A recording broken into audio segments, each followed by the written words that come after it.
Le député, passons au député de Jean Talon pour 3 minutes 52 secondes. Monsieur le député. On n'a pas beaucoup de temps, alors essentiellement, je vais vous poser une question, puis je vais vous laisser l'opportunité de répondre. Comme député, on est souvent, on reçoit beaucoup de commentaires, puis on est les vecteurs de ces commentaires-là. Je dois vous dire que concernant la Société des alcools du Québec, et je m'adresse à vous, Monsieur le Président, Monsieur le ministre, si vous voulez répondre, libre à vous, mais les gens sont inquiets. Les gens sont inquiets de ce qu'ils considèrent être un virage de la Société des alcools du Québec par rapport à sa mission.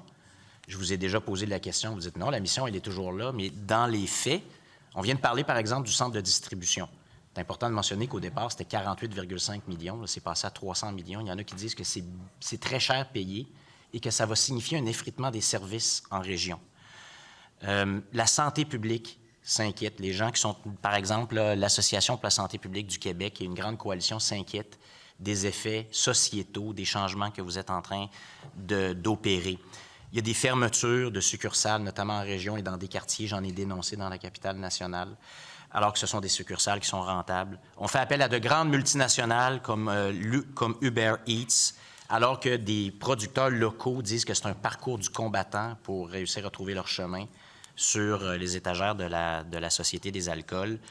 On parle de privatisation avec les zones SAQ, avec les micro-agences privées qui font de la concurrence à des détaillants et à des distributeurs québécois.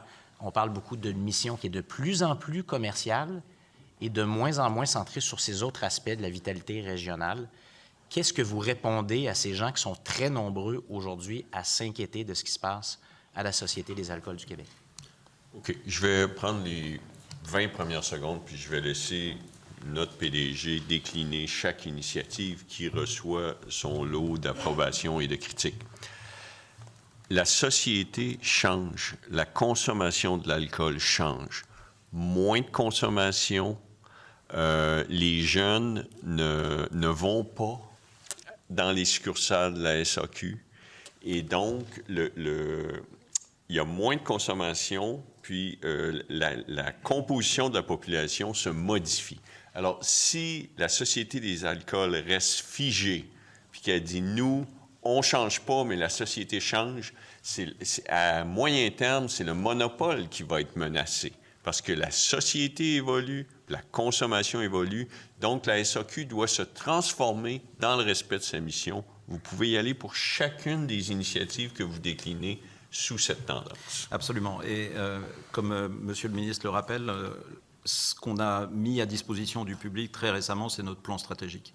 Ce plan stratégique, il intègre l'ensemble de nos stratégies pour être capable de faire face à cette transformation dont on a besoin parce que le consommateur évolue. Et je comprends que certaines des initiatives qui ont été pour beaucoup des projets pilotes l'année dernière, si on les prend de manière isolée, peuvent générer des discussions, peuvent générer des échanges, si on part du principe que chacune de ces initiatives est la stratégie de la SAQ.